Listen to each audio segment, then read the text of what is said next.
right. And I have lots to say about your film.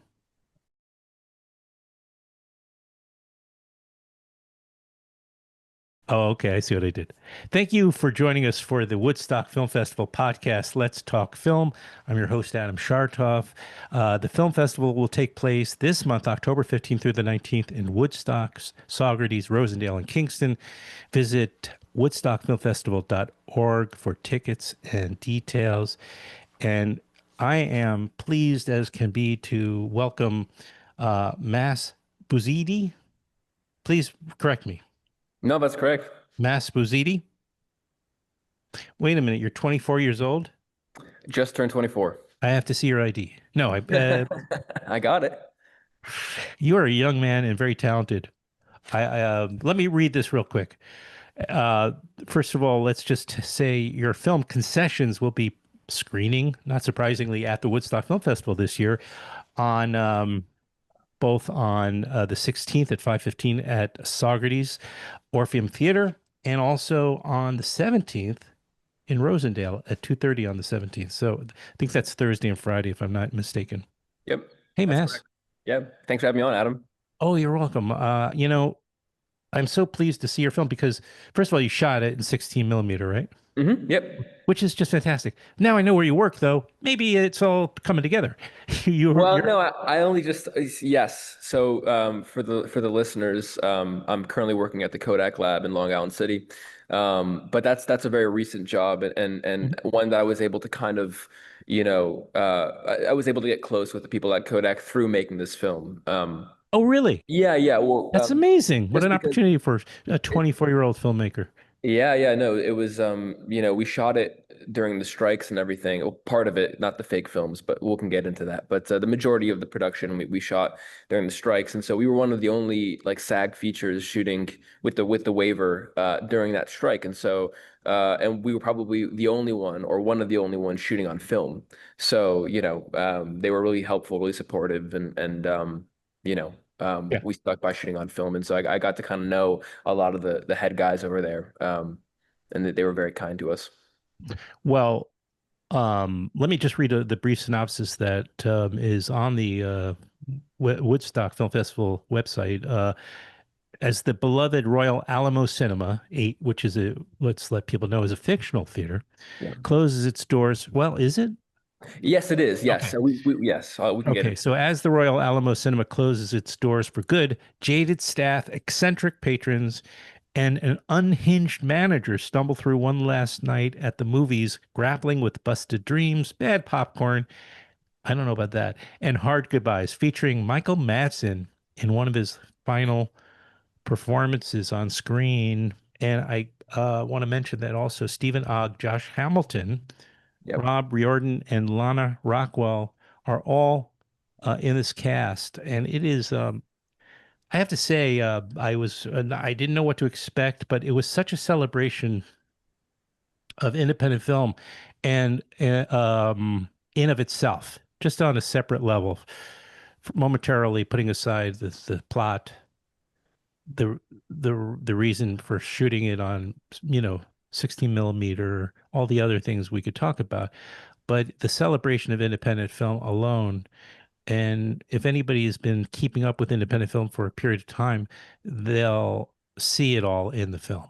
You're paying an homage Yeah. very clearly to a certain type of film that it Yeah. seems like you would be almost too young to be familiar with. But tell me about that first, before we Yeah. really get into the meat of how you got all these Michael Madsen and all those things that people want to know about. Yeah, totally. Yeah, I mean, I think that there's great independent cinema to be found in every decade, but you know, there was definitely a thing in like high school when I kind of discovered, or even late middle school, early high Mhm. school, I discovered like 90s independent cinema and how free that was, and how kind of like in your own backyard that it really all was. Like, especially when I saw Slacker by Richard Linklater. Mhm. That Yes, really. clearly there's a Yeah. connection. And I have to also imagine Clerks, Clerks, yes. Chasing Amy, Chasing especially, Amy. which I think is, probably Kevin Smith's best movie. Um, Yeah, I mean Dazed and Confused, which is a studio movie, not an indie film really. But a lot of that kind of, 90s, late 80s independent cinema was hugely influential to me. And it was also just kind of like this idea of starting a rock band. It was like the idea of like directors as rock stars, and all they had was a 16 mil camera and like, their own idea. It was very like punk rock in a way. And so that era of film is still really, really influential to me. And because the idea of the film was like an ensemble movie and a hangout movie. This is really my kind of homage to the hangout movie, it felt kind of like there was an umbilical cord connecting that era of cinema to this. But there's also a ton of other small, like, I mean, a big influence on the movie was also Eagle Pennell, who is a very kind of underappreciated filmmaker from Austin who died way too young and had his film, The Whole Shooting Match, was the film that Robert Redford saw that influenced him to start the Sundance Institute. And he made a film called The Last Night late at the Robert Alamo. Redford. The late Hmm. Robert Redford, yeah. And Hmm. he has a film called The Last Night at the Alamo, which is kind of his last completed feature film, which is set on the last day at a closing bar. And so and obviously Linklater was a big fan of Eagle Pennell growing up in Houston and Austin. I mean, like, so there's a ton of like these, obviously Kevin Smith, Richard Linklater, Jim Jarmusch, but there's a bunch of kind of Alexander Rockwell. Alexander Rockwell, whose daughter is in the film, Lana Rockwell. Yeah. Um, And um, and Tarantino, because Michael Madsen's in the film. and Josh Tarantino as well. Hamilton.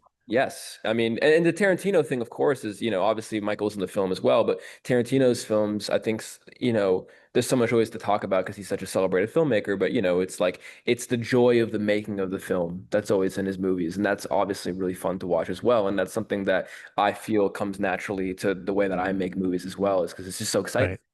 And dialogue, right? Yes. I mean, Tarantino is all about dialogue, right? Yeah, yeah, yeah. I mean, and As is so Linklater, as Linklater is and all Smith and these all these guys. guys, they're Yeah. very talky. The films are almost written like plays, and that's something that's been, very influential to me as well. I mean, like also from that era, completely different side of the spectrum, like your Woody Allen's and filmmaking Spike. flicks. Spike Lee. I mean, you stole a shot from Spike Lee, right at I toward the steal beginning of shot the from a lot film. of people in this movie. I'm not particularly massively influenced by Spike Lee, but I love taking shots from different movies. I mean, like there's a ton of shots spread from Jonathan Demme in this film as well. Like Really? anytime they're staring down the box office lens, it's just those subjective POV shots that he Yes. do Yes. where I wasn't you know sure. I knew they were, yeah, but like Jeff Daniels stabbing Ray Liotta at the end of Something Wild. He has them staring into the camera. Obviously, all those scenes of oh, Clarice and Hannibal Lecter and Silence of the Lambs, they're staring right down the barrel of the lens. So, and Ozu does it a lot too, but it's that always very I think impressive. Spike does that too, though. I'm sure he does. Possibly. Yeah, it's very Possibly. stylistic. Or It's yeah, there's Scorsese in there too. totally. I mean, there's a lot of all the steady Yeah. cam kind of movements Yeah. and all that stuff. Yeah, Yeah. it Yeah. wears a lot Well, of its influences on its sleeves. yeah. Where did when did all this begin for you, Mas? Like, when did you fall in love with cinema? And Oh yeah, yeah. tell me a little bit about the birth of this. Yeah, well, I grew up in upstate New York. I grew up in a town called Clifton Park, which is right around like the Albany, 518 area. And I, grew up going to video stores and, there was one right by me called Hollywood Video. And I remember when I was 6 years old, I'd always been into movies like, Pirates of the Caribbean and stuff like that. Like I liked watching movies more than your average kid. That was my kind of special interest in a way. Yeah. But I remember my dad, who was always a big Clint Eastwood fan, rented The Good, the Bad, and the Ugly, and I was in second grade, and we watched it. It's the at least Clint Eastwood movie of Clint Eastwood movies. Well, yeah, it's really The when I say yeah, I know. it's criminal to call those movies. Yeah. They're Sergio Leone movies. They're spaghetti Sergio westerns. Leone, spaghetti Exactly. westerns. Yeah. And that really started everything for me. Right. That kind of blew my mind. I would rent that video all the time, and then Really? obviously, yeah, and then well, I mean, literally, my production company is called Sentenza Film Company. I watched the movie in French for the first time. Part of my family's French, and we had family visiting, so we watched it dubbed. Oh, Uh, amazing. and Angel Eyes, Lee Van Cleef's character. His name is Sentenza in the French and Oh, Italian dub. So oh, it goes way wow. back. But yeah, no, I mean then I watched Once Upon a Time in the West and all the other Dollars trilogy and Sure. going to Corbucci and stuff like that. So that was Absolutely. really kind of what opened the floodgates. And then I would be, Christmas time would come and I'd get DVDs of like the Godfather trilogy and Goodfellas and So you really went to school. I mean, like I did in a way, but you became a filmmaker, and which, but I put myself through it the entire, uh,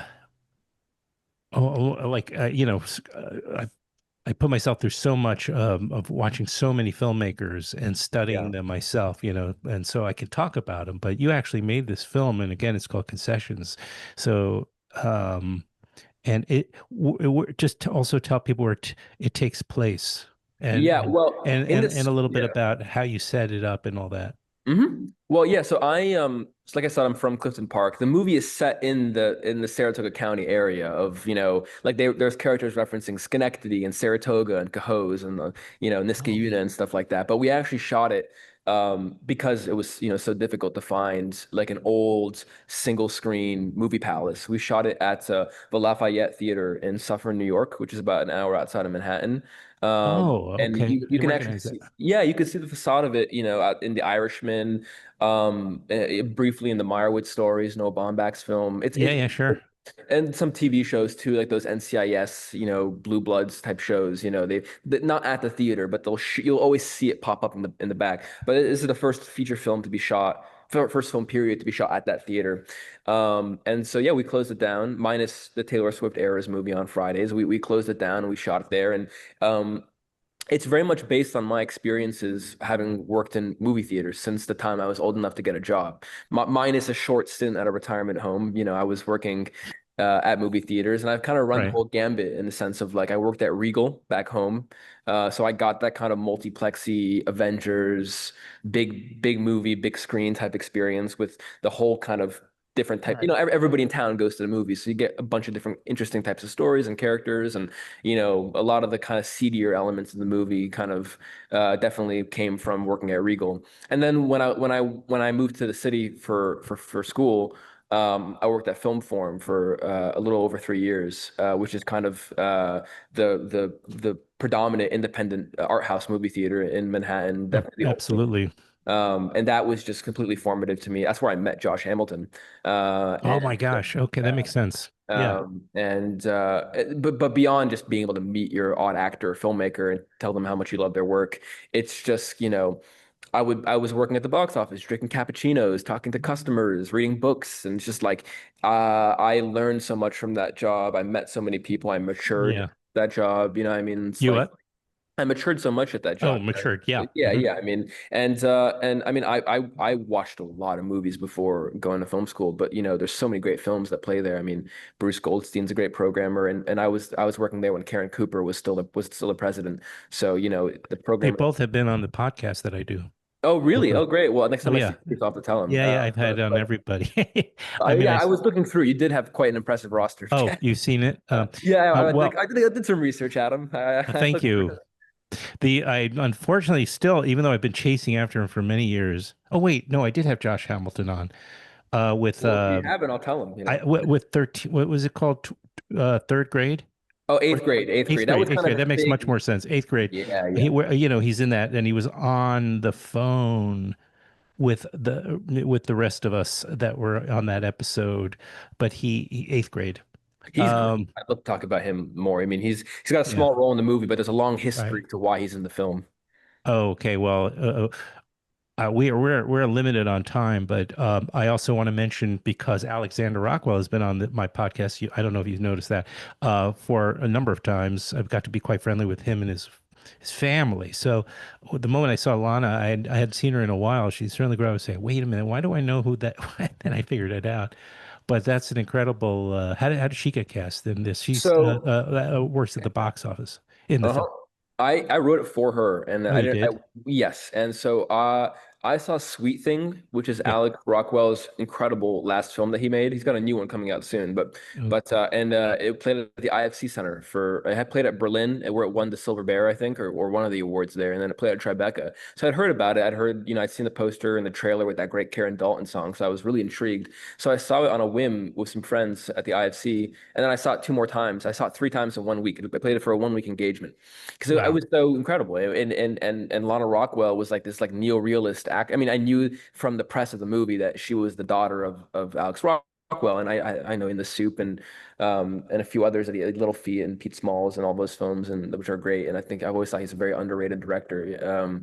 But yeah, anyways, I saw Sweet Thing. I was enamored by it. And then Alex Rockwell at the time was working at NYU where I went to school. He was a professor and I was an undergrad, but I found his email and I sent him an email. And then 6 months later, I followed up and he finally responded to me. And I was like, can I give this script to your daughter? And he was very cool about it, you know. Yeah. A year and a She's half. amazing. She's incredible. I think she's like a She is diamond a in the really rough. Yeah, talented actor. She can she's hold her great. own with Michael Madsen. I know, and that was one of her first. That was Michael's first day, and it was certainly really intimidating. It's a long scene too. I mean, we cut it It down. is. They have The a real chemistry in that scene, Yeah, actor to actor. yes. It's one of the more difficult scenes to shoot because just so much talking. But yeah, I mean, she's great, and it was her first time working on like an actual set because her dad likes to keep sets super small, and it's also like you look one way, it's her brother, her dad, her mom. It's a very Yeah, like right. family. Yeah, when she was a little kid. Sure. And this was, lights and she's getting paid and it's like an actual Yeah. thing. Not that we're like a big movie compared to, I mean, her dad's fucking Alex Rockwell, pardon my French, but it Yeah. was definitely a different experience for her.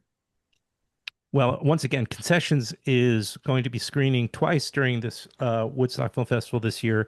It will be on the 16th. I think that's Thursday, right? Yep, Thursday, Thursday the 6th at 5:15 at the Orpheum Theater in Saugerteis, and then again on Friday the 17th at 2:30 at the Rosendale.